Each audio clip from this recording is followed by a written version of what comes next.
escuchás?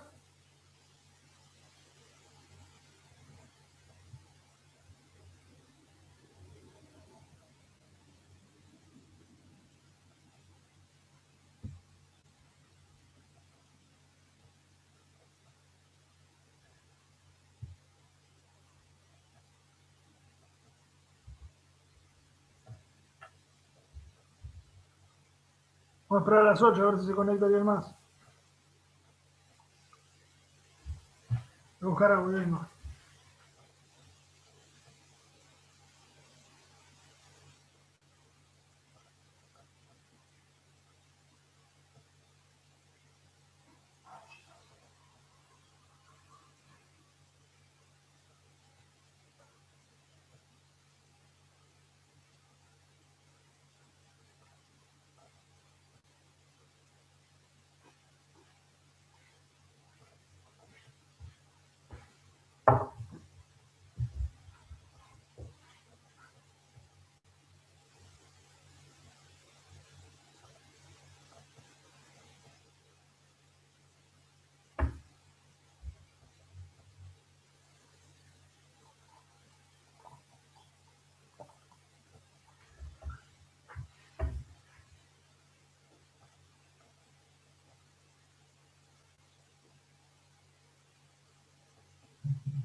¿Cómo andas, Matías? ¿Todo bien?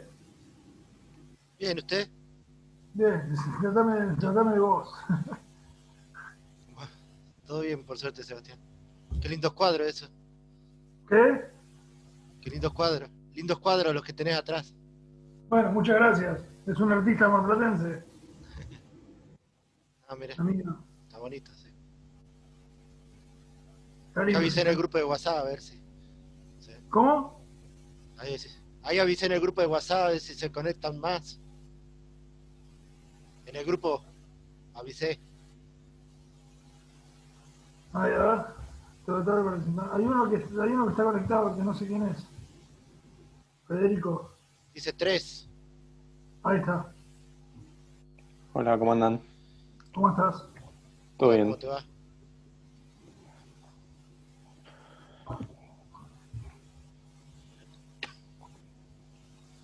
¿Cómo andas vos, Fede? ¿Todo bien? Todo bien, todo tranqui. ¿Estás estudiando? Sí, un poco. Arranqué ahora. Oye, es como de Ambrosio.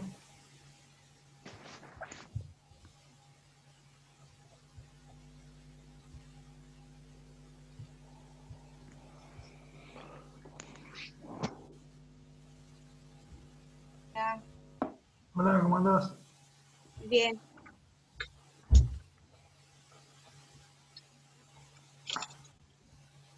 Son recién las 8, esperamos un minuto más y si no arrancamos, ¿les parece? Dale. Sí, sí. El tema de hoy sí, es un poquito largo, un poco engorroso. ¿Pudieron leer algo de lo que le mandé? mira, No leyeron nada. Upa. Vamos a ver hasta dónde llegamos.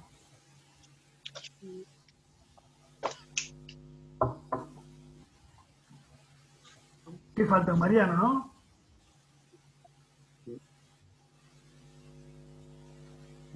Sí, Mariano y y dos chicas más creo que hay. Sí.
¿Les parece si arrancamos ahora así como está y de última cuando se suma alguien volvemos un poquito para atrás? ¿Les parece bien?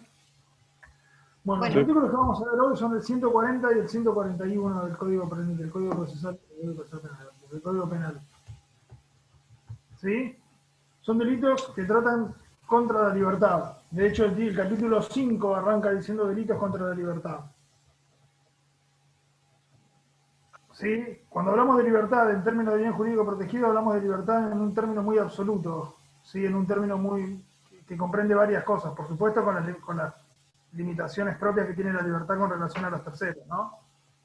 A ese sumo alguien. ¿Sí? ¿Por qué? Porque la libertad es uno de los derechos fundamentales del hombre. Sí, está reconocido tanto en la Constitución Nacional como en los tratados internacionales. Todo este capítulo lo que trata es de sancionar aquellas acciones que vayan en contra de la libertad entendida en este sentido, que es la libertad civil, básicamente lo que trata de proteger este código, el Código Penal. ¿Sí? La libertad en sentido civil. Yo le voy a dar una clasificación ahora que me parece relevante, que es la que usó el doctor Conti en este manual. Si lo tienen, lo van a encontrar ahí. Hola Mariano, ¿cómo andas? Eh, Disculpe la demora. no pasa nada, no pasa nada. Les decía a tus compañeros que vamos a tratar el capítulo 5 del Código Penal, que son delitos contra la libertad.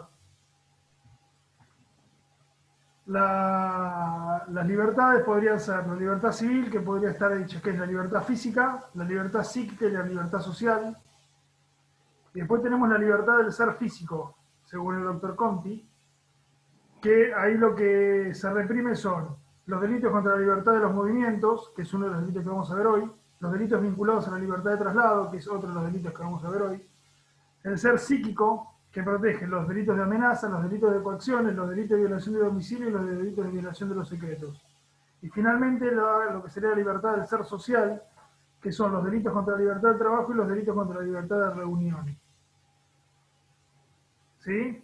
Como le decía, el bien jurídico protegido tiene reconocimiento en la Constitución Nacional y los tratados internacionales cuando hablan de la libertad del ser humano. Sí, repito esto porque es importante para que entiendan después, cuando vayamos desmenuzando el resto de los artículos, cuál es el bien jurídico que está detrás de toda esta idea. ¿Tienen alguna duda con relación al bien jurídico? ¿No? Entonces podemos pasar al primer artículo de los dos que vamos a ver hoy. En realidad vamos a ver tres, pero son básicamente dos. El artículo 140 del Código Penal dice: serán reprimidos con reclusión o prisión de 13 a 15 años el que redujere a una persona a esclavitud o servidumbre bajo cualquier modalidad y el que la recibiera en tal condición para mantenerla en ella. En la misma pena incurrirá el que obligare a una persona a realizar trabajos forzosos o servicios forzosos o a contraer matrimonio servil. 140 del Código Penal. ¿Lo tenés ahí?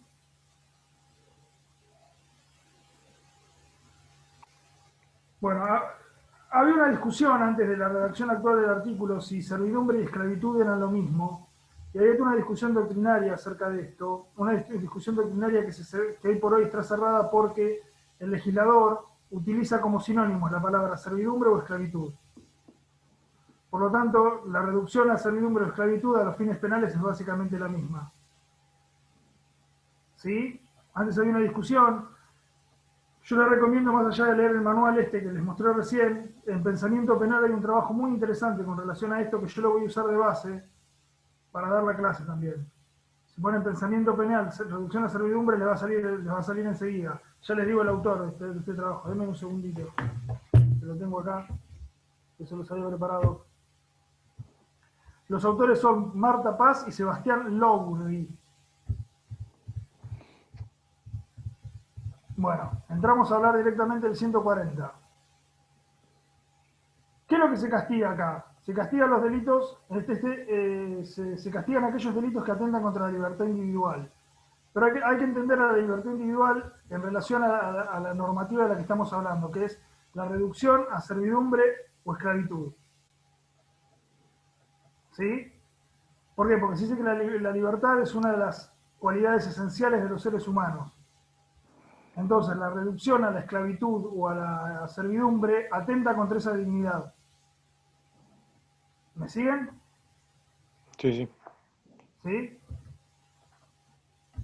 Sí. Entonces, a efectos de configurar bien el bien jurídico protegido por la norma, consideramos que la nota definitoria está dada para que en una sociedad civilizada la dignidad, la personalidad y la libertad se consideran atributos esenciales de la persona humana, por lo que la esclavitud y la servidumbre solo pueden ser interpretadas como degradantes.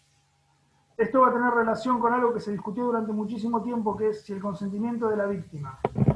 El sujeto activo es la persona que reduce, ¿no? Me siguen. Y el sujeto pasivo debería ser la persona que es reducida a servidumbre o a esclavitud.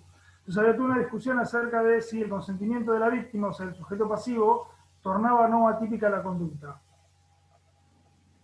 ¿Me siguen? Si ven el supuesto de hecho, lo ven, una persona que supuestamente consiente ser tratada de modos de servidumbre o de modo de esclavitud. O sea, consciente ser tratada como una cosa, que es básicamente lo que es la esclavitud o la servidumbre, que es que una persona ejerza sobre otros derechos de propiedad.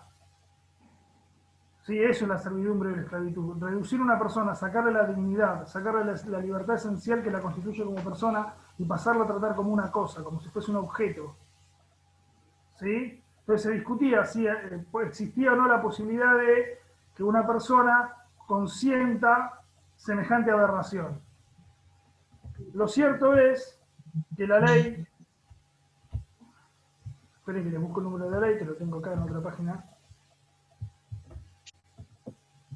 La ley número 26842, que es la ley de la prevención y sanción de la trata de personas y asistencia a sus víctimas, dice en su artículo 2 esta frase: el consentimiento dado por la víctima de la trata y explotación de personas no configura en ningún caso causal de exhibición de responsabilidad penal. De acá los autores llevan a la conclusión de que el consentimiento de la víctima en este caso resulta absolutamente irrelevante. ¿Sí? Por más que la víctima quiera ser sometida a servidumbre o esclavitud, el tipo penal se sigue configurando. Lo mismo pasa con la explotación sexual, lo mismo pasa con la prostitución ajena, donde el consentimiento de la víctima es irrelevante a los fines de la tipicidad penal. ¿Me siguen hasta acá? ¿Seguimos? Sí, sí. Sí.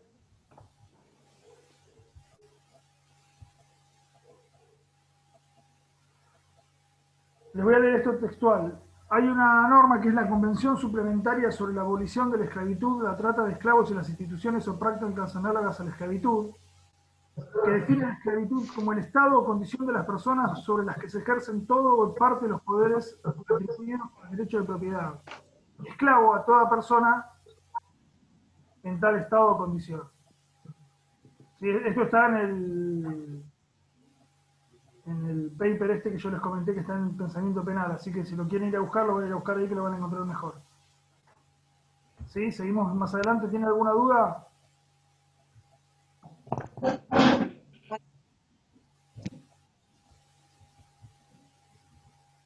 ¿No tiene ninguna duda?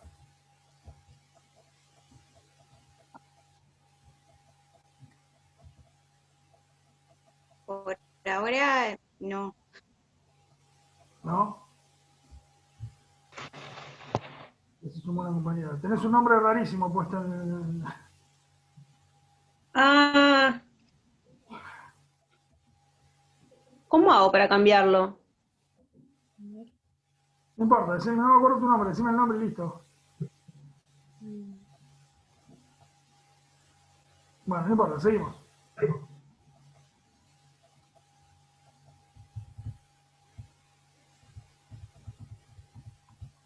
Ahora, perdón, vieron que la norma penal dice bajo cualquier modalidad. Yo lo tengo acá, perdón, que lo había marcado para no hacerlo leérselo a ustedes. Dice, la norma penal específicamente dice el que redujera a una persona a esclavitud o a servidumbre bajo cualquier modalidad. Bajo cualquier modalidad es bajo cualquier modalidad. ¿Sí? De hecho, los autores acá dicen que puede existir el engaño, el fraude, la violencia, la amenaza, el abuso de autoridad, la concesión o recepción de pagos, el consentimiento de la víctima viciado o no, o el consentimiento de una persona que tenga autoridad sobre ella. Sí, bajo cualquier modalidad significa que la reducción a servidumbre o esclavitud puede ser de cualquier manera. Lo importante es que esa reducción implique que la otra persona sea tratada como una persona, no sea tratada como una persona, sino que sea tratada como una cosa. Que este es un elemento fundamental para que entiendan el tipo penal, ¿sí? Que es quitarle la esencia, quitarle la humanidad a la persona, que pasa a ser tratada como una cosa. ¿Sigo? Sí. Bien.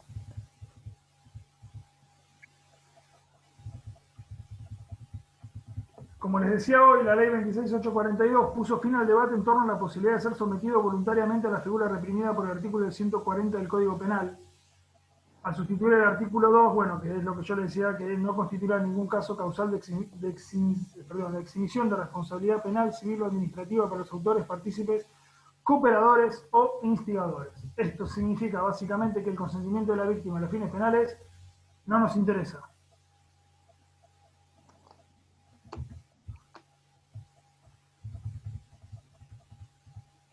Después hay una discusión que también se la voy a dar muy por arriba, una discusión que consiste en determinar si para que haya reducción en la servidumbre o esclavitud tiene que haber una libertad, tiene que haber un resentimiento a la libertad ambulatoria de la persona. Entonces algunos discutían que una cosa es necesaria para que se dé la otra, o sea que haya una restricción a la libertad es necesaria para que haya una reducción a la esclavitud. Pero en realidad puede haber una libertad ambulatoria de la persona, o sea, que se pueda desplazar libremente, entre comillas, libremente, ¿no? Que se pueda desplazar, porque lo que la figura acá reprime es la restricción psíquica hacia la persona. ¿Me entienden lo que quiero decir? Que no es necesario que haya una restricción a la libertad ambulatoria del sujeto pasivo. Por eso Soler dice que el tipo penal exige un dominio psíquico sobre la víctima y no solo un dominio físico sobre su cuerpo. Porque si hay una restricción física sobre su cuerpo, también podríamos estar hablando de una privación ilegal de la libertad, que concurrirá o no idealmente o realmente, según lo que sea el caso, en cada uno de los supuestos. ¿Me entienden esto? Sí. Es importante esto, ¿lo entienden de verdad? La diferencia entre dominio psíquico y dominio físico sobre la persona. ¿Sigo? Bueno, la figura es una figura dolosa que no requiere ninguna condición especial en los... Yo estoy leyendo un resumen que me hice para no perderme. A falta de pizarrón, lo que hago es utilizar la pantalla. No exige condiciones especiales para ser considerado autor o víctima. La norma castiga a quien somete a una persona a su dominio por cualquier medio. Se trata de un delito permanente y de resultado. ¿Es permanente por qué? Porque a diferencia de los delitos instantáneos, este se mantiene en el tiempo. ¿Sí? Mientras tanto la persona siga siendo reducida a servidumbre o esclavitud, el delito se sigue cometiendo. ¿Sí? Por eso es un delito permanente. Que se consuma cuando el sujeto pasivo queda sometido al verdadero dominio de otro sobre su voluntad. La segunda acción típica, la primera era, como les dije antes, el que redujere a una persona a esclavitud o servidumbre. La segunda acción típica que está en la norma es el que recibiera en tal condición para mantenerla en ella. O sea, la segunda es recibir a una persona que ya anteriormente estaba sometida a servidumbre o esclavitud. ¿Sí? La nota distintiva de esto es que la tengo que recibir con los fines de poder de mantener en ella, de mantenerla a la persona en la condición de esclavitud o servidumbre. ¿Sí? ¿Me siguen? ¿En qué? Sí. La Sí. diferencia entre las dos, en una lo que hago yo como sujeto activo es reducir una persona a esclavitud a servidumbre. En la segunda acción lo que hago es recibir una persona, por ejemplo, que Mariano ya había reducido a servidumbre o esclavitud. Y la tengo que recibir con el dolo de querer mantener a la persona en esa situación. Porque si yo tengo el dolo de liberar, si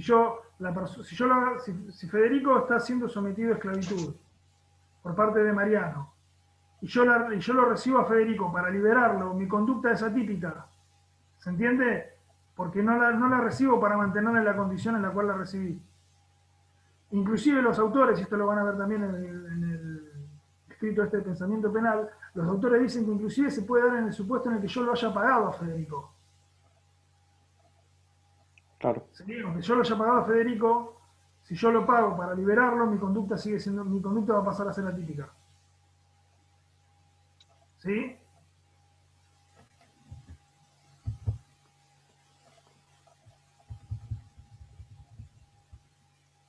Dice, la norma castiga a quien recibe a una persona previamente colocada en estado de esclavitud o servidumbre o cualquier modalidad para mantenerla en dicha situación.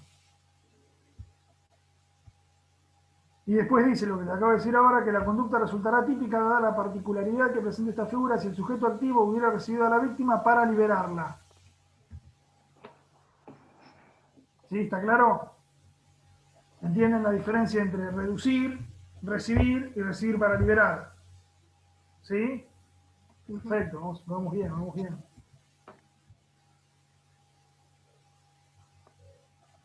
Bueno, y después tenemos en la parte final del artículo. La parte final del artículo dice, en la misma pena incurrirá, o sea, de 3 a 15 años, el que obligare a una persona a realizar trabajos forzosos o servicios forzados o a contraer matrimonio servil. Esta parte es más fácil.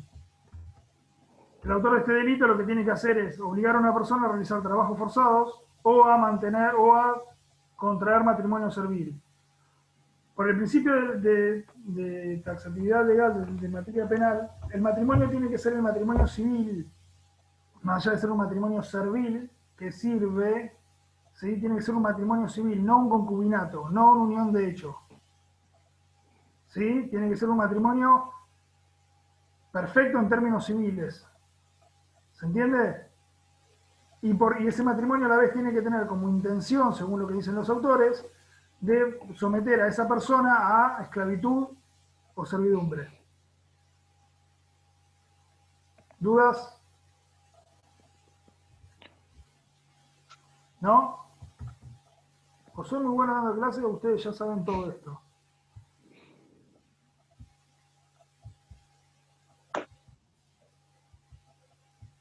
La figura típica prevista, de la que estamos hablando, debe ser interpretada de lo que se castiga en la reducción, esclavitud o servidumbre de quien fue obligado a realizar los trabajos, los servicios forzados y no sumar imposición, dicen los autores de los que estamos hablando. ¿Cuándo se configura el delito? El delito se configura cuando se modifican las condiciones en que deberían ser realizados los trabajos o servicios forzados, de tal modo que la víctima termina sumida en condiciones análogas a la esclavitud o servidumbre. ¿Sí? ¿D'Ambrosio? Sí, voy bien. Hasta ahora voy bien, sí. Interrúmpanme. Y sí, porque yo estoy aprendiendo con ustedes, acuérdense siempre de eso. Sí. El delito se consuma cuando las condiciones de trabajo impuestas al sujeto pasivo son equiparadas a los trabajos que realiza una persona sometida a estado de servidumbre, esclavitud o situación análoga. O sea, hay trabajos que yo de repente los transformo en trabajos forzosos, perdón, y ahí estoy cometiendo este delito. ¿Sí? La equiparación, por lo cual está la misma norma penal, es porque se equipara a servidumbre o esclavitud. Esos trabajos hacen que la persona, esos trabajos forzosos hacen que la persona termine siendo una esclava, termina siendo una persona bajo condición de servidumbre. O sea, tratada como una cosa, desdignificada.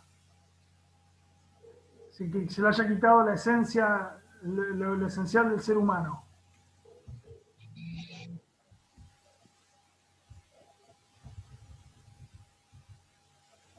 Bueno, y con relación al matrimonio servil, lo que les había dicho antes, pero se lo voy a decir con palabras más lindas, dice la norma penal en el sentido que ya castiga la imposición de la celebración del matrimonio ante las autoridades correspondientes con el fin último de sumir a uno de sus contrayentes víctimas a un estado de esclavitud o servidumbre. Esto es importante, entendemos que esta figura no busca proteger el estado civil de las personas, sino la libre determinación del sujeto pasivo para unirse al matrimonio.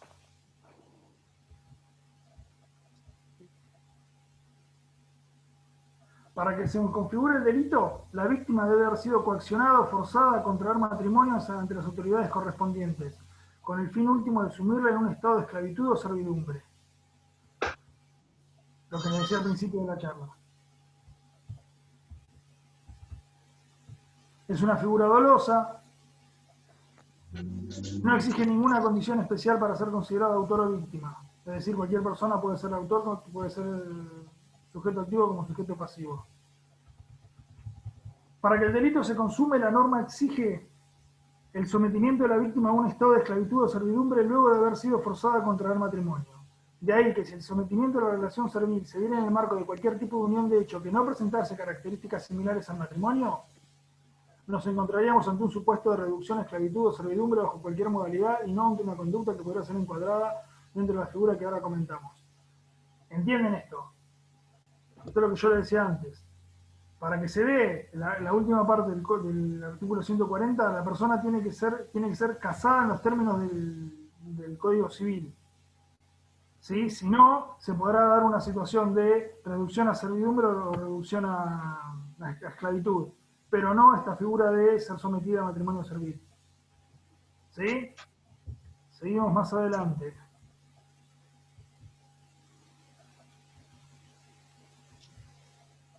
¿Dudas con relación a este artículo?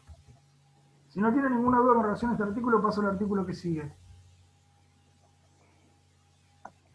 Yo no tengo. ¿No tienen dudas? Cosas importantes. La reducción, Mariano. La esclavitud o la servidumbre es reducir a una persona al carácter de cosa, quitarle lo esencial del ser humano. ¿Sí? El consentimiento de la víctima no es relevante. La conducta sigue siendo típica por más que la víctima dé su consentimiento. Por supuesto que esto fue discutido y está discutido todavía en doctrina esto. Pero según la ley 26.826, ya le digo la ley, siempre me olvido el número de esta ley, por eso me lo marqué acá. 26.842, cuando modifica el artículo 2, dice que el consentimiento dado por la víctima de la trata o explotación, cuando hablan de explotación, acá dice la doctrina que se estaría hablando de servidumbre y esclavitud, no constituirá en ningún caso causal de extinción de la responsabilidad penal. ¿Sí? Esperen que me perdí. ¿Dónde está la pantalla? Acá está. Después.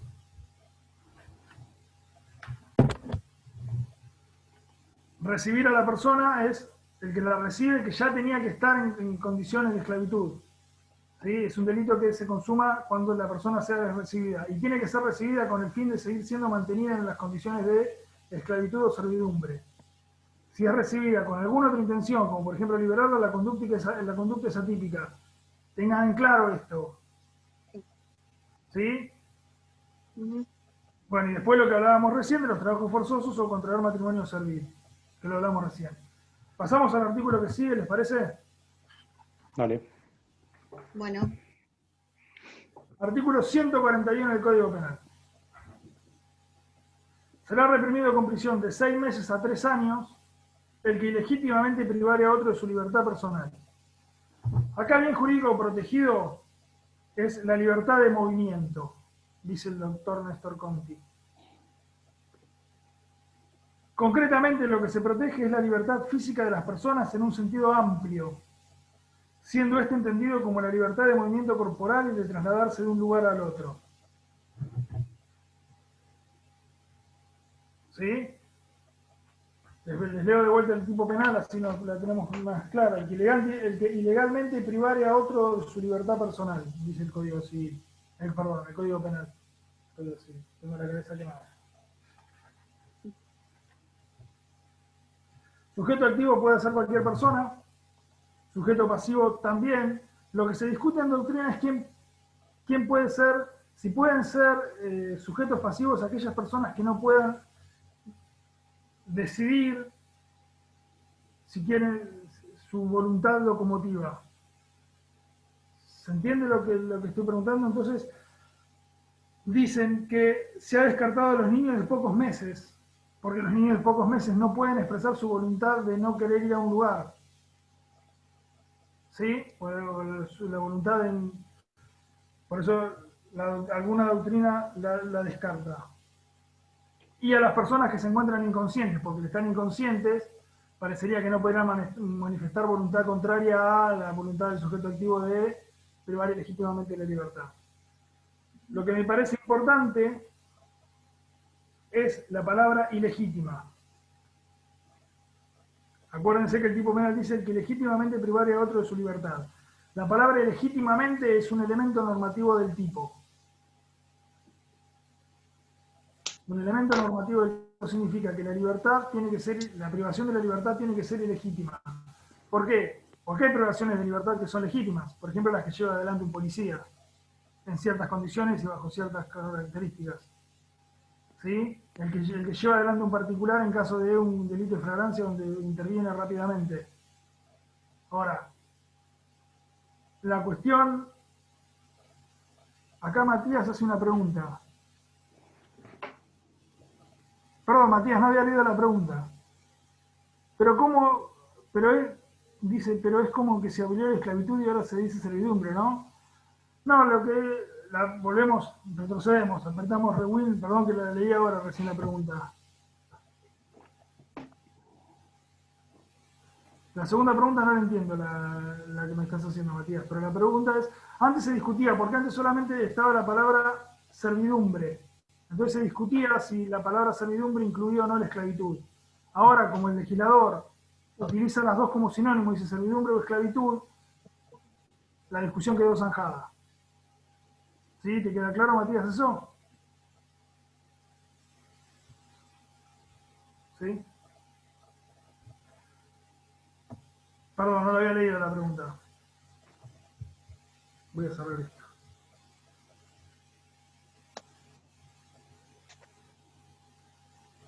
Ahí los veo más grandes. Bueno, volvemos a la privación ilegítima de la libertad.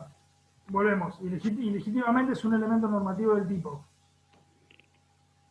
La privación de la libertad tiene que ser ilegítima, no tiene que estar amparada bajo ninguna norma que la permita a la privación de...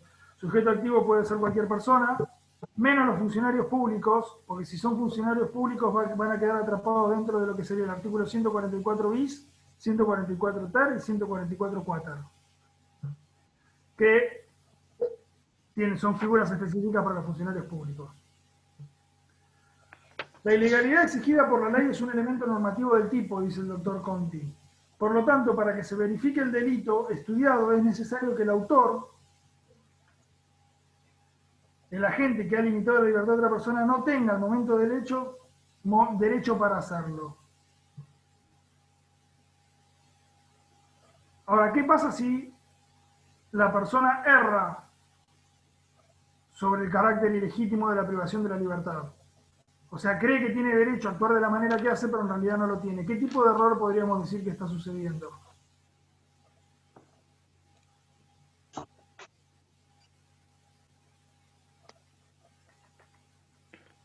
¿De prohibición puede ser? ¿Error de prohibición?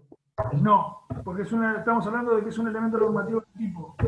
Los errores de prohibición De tipo. lo que atacan es la culpabilidad. Es un error de tipo. ¿Sí? Y como no admite figura culposa, si el sujeto tiene un error de tipo, lo que va a pasar es que la conducta pasa a ser atípica. ¿Sí? La privación de la libertad es un delito absolutamente doloso, por supuesto, ¿no? Que requiere que el conocimiento de que estoy privando a otro de su libertad locomotiva, ¿sí? Y que a la vez no cuento con la legalidad para hacer lo que estoy haciendo. O sea, sé que lo estoy haciendo legítimamente. ¿Sí? En palabras del doctor Conti, esto implica que el autor debe realizar la conducta con el certero conocimiento de no estar autorizado jurídicamente para realizar el hecho, por lo que estaríamos frente a un elemento subjetivo distinto del dolo. En nuestro derecho no es admisible la modalidad imprudente de comisión.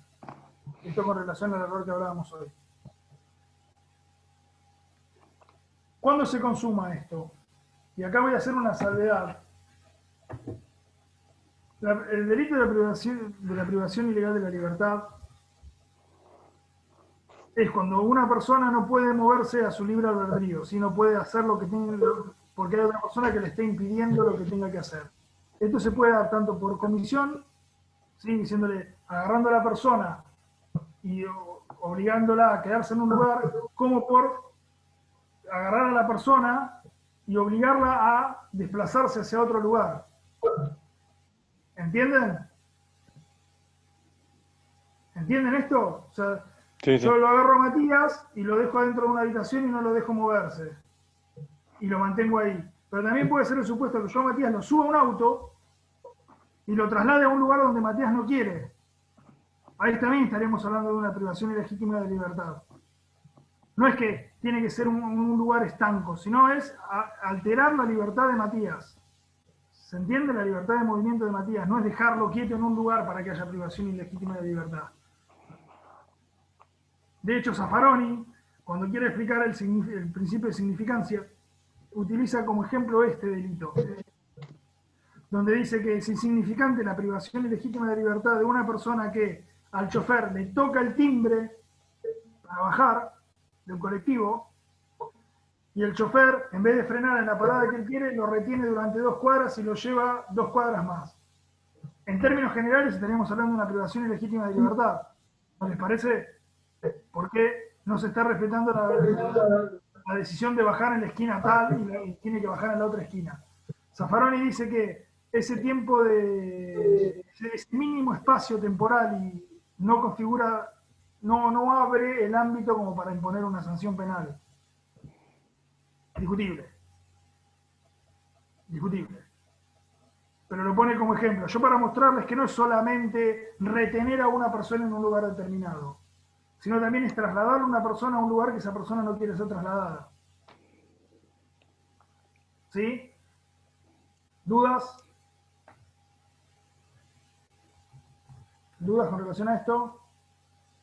¿No? ¿Pasamos a los agravantes de este artículo? Una pregunta, ¿te puedo hacer? Sí, las que quieras.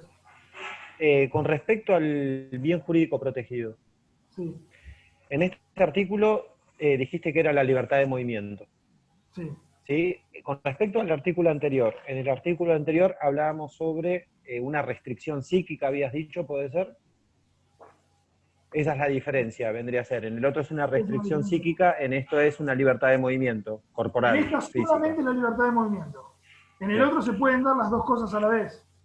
Pero si perfecto. vos tenés un dominio psíquico y tenés una restricción y tenés además, en el otro más que nada atenta contra la libertad en un sentido mucho más amplio que la libertad locomotiva. ¿Sí? Atenta Bien. sobre la libertad de decidir, porque supuestamente nadie puede decidir de un modo medianamente digno ser sometido a esclavitud o servidumbre. Pero eso es en relación al otro delito. En relación a este delito, el bien jurídico protegido es la libertad ambulatoria, la libertad de decidir hacia dónde voy, si me quiero quedar, si me quiero ir a un lado, si me quiero ir al otro. Fíjate Perfecto. cuál es la diferencia que hay en las penas. que se impone en uno y en cada caso. Sí, en la privación ilegítima de libertad las penas son muy inferiores a la reducción a servidumbre o esclavitud. ¿Por qué? Porque los bienes jurídicos protegidos parecen no ser lo mismo. Parece que es mucho más importante proteger la libertad psíquica, la libertad de definición, la libertad de definirse a uno como una persona con dignidad, que la libertad ambulatoria, que parecería ser un bien jurídico protegido, que merece ser protegido, por supuesto, pero con menor injerencia. Por eso la diferencia en la cuantía de las penas. Perfecto. Gracias. ¿Sí? Sí, sí. Pasamos a las agravantes. Artículo 142, y con esto ya los libero. Jueves a la noche. Se aplicará reclusión o prisión de 2 a 6 años al que privare a otro de su libertad personal cuando concurran alguna de las siguientes circunstancias. De las circunstancias siguientes. Si el hecho se cometiere con violencias o amenazas o con fines religiosos o de venganza, dice el primer inciso. Ustedes ya vieron robo, ¿no? Sí. Bueno, la violencia propia del robo, todas esas cosas ya la vieron. Bueno, acá más o menos lo mismo. Hay una violencia que es propia de la privación de legítima libertad y una violencia que excede la privación. Oiga, la privación. Esperan que voy a buscar agua que me torrenté.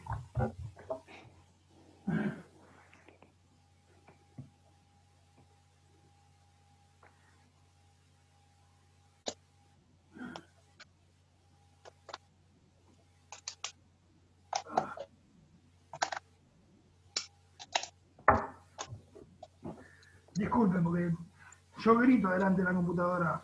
No sé por qué grito. Yo sé que ustedes deben escuchar igual, pero yo grito igual. No sé, como si estuviese dando clase en vivo, no sé. Bueno. Entonces, ¿qué dice? La violencia es el despliegue de una energía física sobre otro.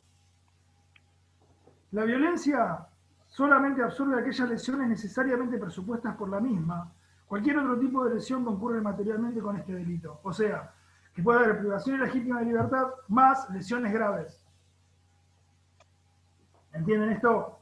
Hay una violencia propia, que es la del inciso este, y después, si esa violencia genera otro tipo de lesión, va a concurrir materialmente, o idealmente, seguramente idealmente. ¿La amenaza? ¿Ya vienen amenazas? No. Todavía no vienen amenazas. No, si lo van a ver en este capítulo, perdón. La amenaza debe entenderse como el anuncio de un mal grave para la víctima o un tercero. Esto es un peligro cualquiera que es capaz de determinarlo, a obrar de una manera orientada a los fines de no ser sometido a un mal anunciado. O sea, yo privo de libertad a otra persona con violencia o amenazas. Y finalmente, el tercer fin, que es el fin de venganza y fines religiosos. Esto es fácil. Yo privo a una persona de libertad con el fin de vengarme por alguna razón, ¿sí? O por fines religiosos. Lo que es importante acá, lo único que podríamos decir es que los fines religiosos, la norma penal no habla de una religión en particular. Por consiguiente, quedan enmarcadas dentro de este agravante cualquier tipo de religión, cualquiera sea la índole de la religión. ¿Sí?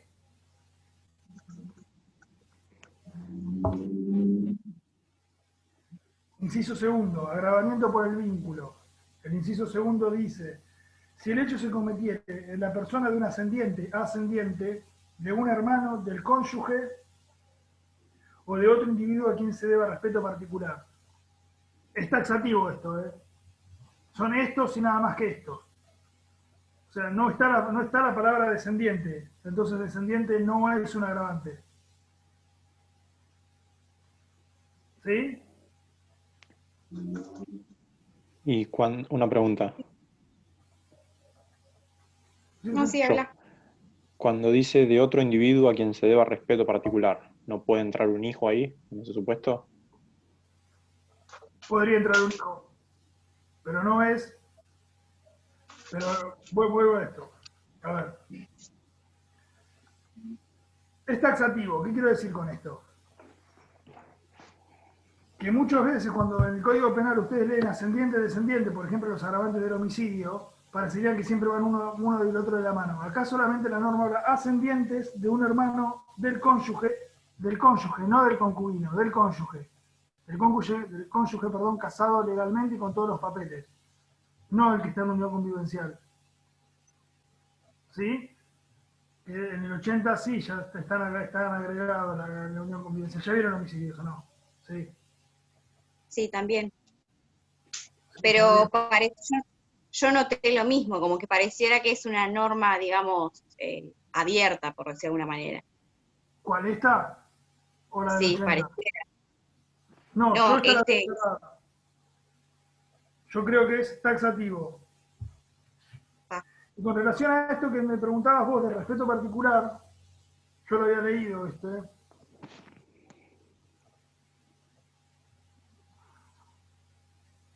Tendría más que ver con un empleado-empleador, ¿no? El de Con un respeto empleado, particular.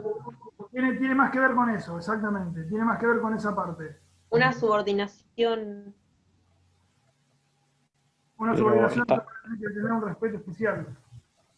Claro. ¿está establecido que se debe al respeto particular o es más subjetivo que otra cosa? Para mí es ¿Quién más merece interpretativo esta parte. Yo saco a los hijos, porque mirá lo que dice el doctor Conti. Entendemos que se excluyen a los descendientes en función del legítimo ejercicio de una autoridad, emergente del numeral 34, inciso cuarto del Código Fundal. O sea, el legal ejercicio de un derecho. Porque si no sería muy difícil retar a los hijos. A ver si Claro. hay que hacer un chiste medio grotesco. ¿Alguno de ustedes es padre? Bueno, anda a la pieza. Quédate en la Claro, pieza. haría delito todo el tiempo, sí. Claro, ya te manda a tu hijo. Sí, sí. ¿Se entiende más o menos? Perdón el chiste, pero es la forma de explicarlo. ¿Se entiende más o menos por qué dice esto, por qué dice lo que dice el doctor Conti? ¿Sí? Claro. No hay otra forma de explicarlo que no sea haciendo relación a esto. Bueno, el inciso tercero. Igual te voy a averiguar esto, Fede, si se lo voy a consultar al doctor Conti, lo voy a consultar por ahí. Dale. ¿Me dan un segundito? Que yo esto lo tengo también en el detalle.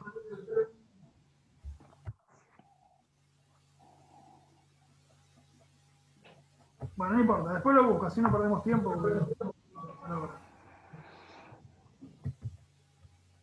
Inciso tercero, agravante por el resultado.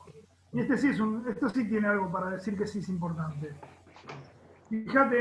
Fíjense cuál es la redacción de la norma. La norma dice, si resultare grave daño a la persona, a la salud o a los negocios del ofendido, siempre que el hecho no importe otro delito por el cual la ley imponga pena mayor. Si resultare. Con esto, la mayoría de la doctrina dice que se trata de un delito preterintencional. Es decir, un delito que no está incluido dentro del dolo del autor.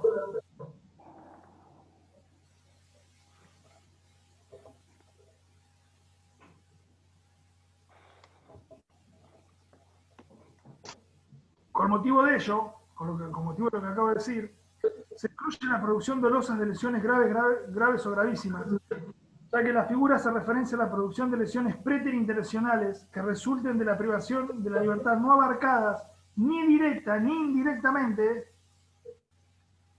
por el dolo del autor.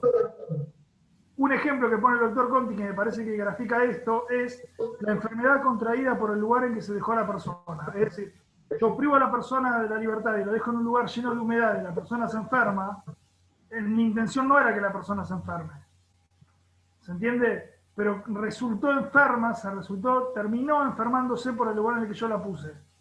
Este es un claro ejemplo del inciso tercero del artículo 142. ¿Sí? Qué bien que me vendiera un mate en este momento.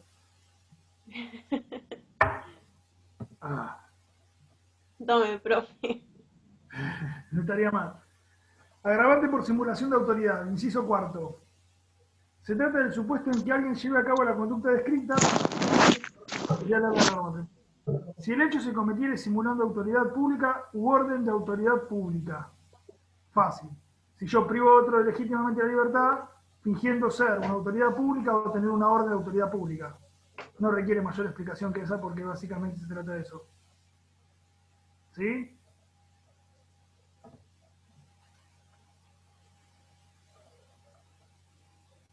¿Sí? Sí, sí. Finalmente, agravación por el tiempo. Si la privación de la libertad durara más de un mes. Lo único que puedo decir por esto es que no se cuenta mes como 30 días, sino se cuenta mes en los términos del Código Civil, es decir, mes real. El plazo que debe contarse, por lo cual un mes debe ser calendario y no equivale a 30 días, sino es un mes calendario. O sea, si es febrero, son 28 días, salvo que sea año bisiesto. ¿Sí? No es que tiene que ser 30 días, sino es mes calendario. Y tiene que superar ese umbral. Si es un día antes de que se cumpla un mes, no se verifica el agravante. Lo que sí, por supuesto, que no es lo mismo privar a una persona 5 minutos de su libertad, que podríamos ver si es delito o no, en base a esto que yo les explicaba a Zaffaroni, que privarla 29 días. Para eso está la graduación de la escala penal, ¿sí? Que como verán es bastante amplia, porque es de 2 a 6 años. O sea, que cuanto menor sea la privación de libertad, ¿sí? ¿Me siguen? Sí, ¿O sí. no me siguen? En el artículo 140, las penas son de 6 meses a 3 años. Si yo privo a una persona 15 días de su libertad, voy a estar más cerca de estar en los 3 años que en los 6 meses. Si yo lo privo de la libertad 26 días, voy a estar más cerca de los 3 años todavía. Ahora, si lo privo un día o 5 minutos o 15 minutos, voy a estar más cerca de los 6 meses. ¿Sí? Ahora, si me excedo del mes calendario, la pena que me va a corresponder es de 2 meses a 6 años. Cuanto más me exceda del mes calendario, más cerca de los 6 años voy a estar. ¿Sí?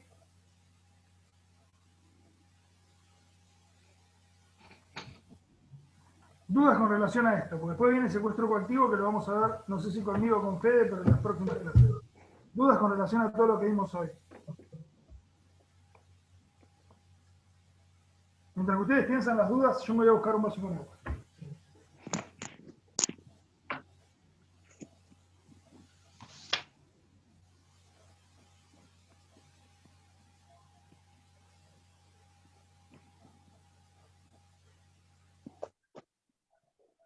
Me rompo toda la garganta, me rompo toda. En esta hora y pico.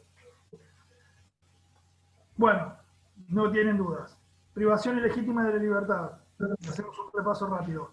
Bien jurídico protegido, la libertad locomotora del sujeto pasivo. ¿Sí?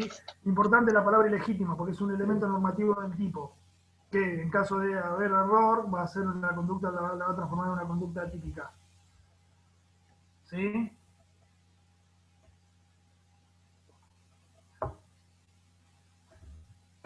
Las razones por las cuales se agrava están en el 142,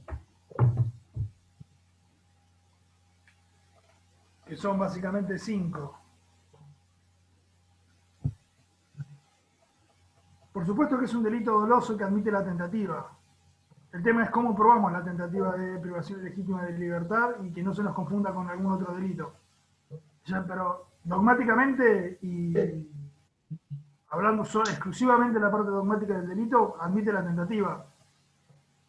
Yo puedo subir una persona a mi auto con intención de privar legítimamente de la libertad y que venga la policía y que me interrumpa. Es perfectamente posible.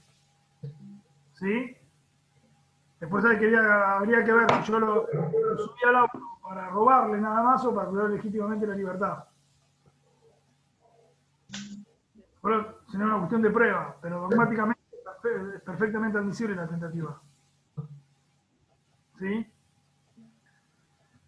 Las agravantes, mírenlas. Después a ver si me quedó alguna marca más para hacerles así como para resaltarle alguna cosa. Y esto también, esto lo pueden leer de un PDF que le escribe Paulo Pereira. PDF que está en Pensamiento, se llama Privación Ilegal de la Libertad. Que no recuerdo si trata de los agravantes.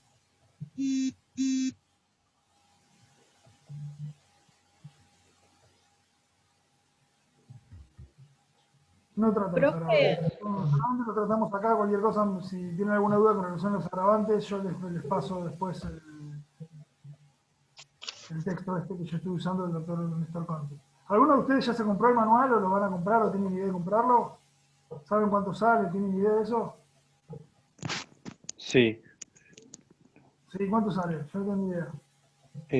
creo que está a 2000 y pico, ¿puede ser? Algo así era.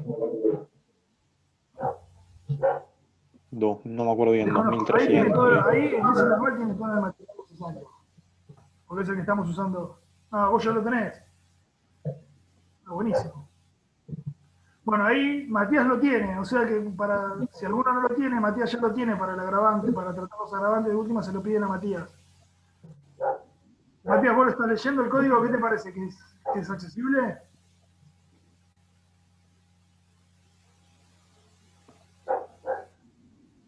Estás muteado, no te escucho. No importa, no importa, no importa. Bueno, ¿dudas con relación a esto?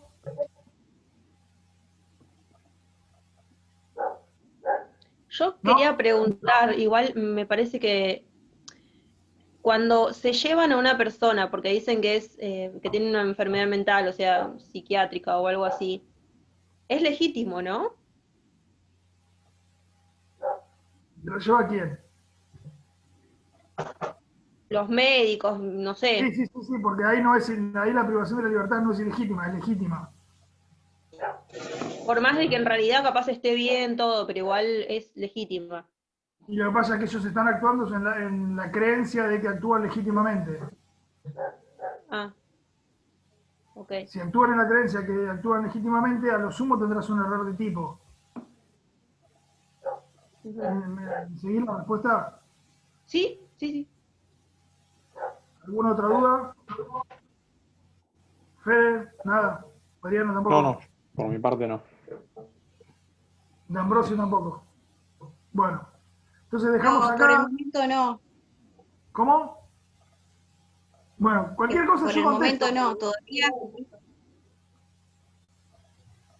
decía que todavía no leí esta parte, pero lo más probable es que me surja alguna duda, así que si tenemos otra clase, te pregunto. Yo creo que antes del examen vamos a tener otra clase. Creo que vamos a tener una clase más. A ver, si quieren, hacemos una clase más, vamos a tener en algún momento. Y vamos a hacer una clase de repaso. Si no es con un tema nuevo, es una clase de repaso. ¿Cuándo era el parcial que me olvidé? Siempre me olvidé la fecha del parcial. El 19. 19, sí, alguna clase más vamos a tener. Ahí contestó el precio del libro. No, no está tan caro, está buenísimo. Y es un libro que se está usando también no solamente para estudiantes, lo están usando un par de colegas que yo conozco que lo están usando como material para... Así que está bueno. Bueno, si tenemos una clase más, contestaré preguntas. Sí, yo voy a tratar bajo todos los medios de tener una clase más. De última yo le pediré a Gastón que me deje para tener una clase de repaso. ¿Les parece bien? Sí, sí. Sí. ¿Listo?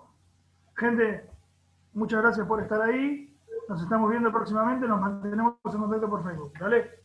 Gracias. Gracias, profe. Nos vemos. Pero, gente, cuídense. Gracias. Bueno.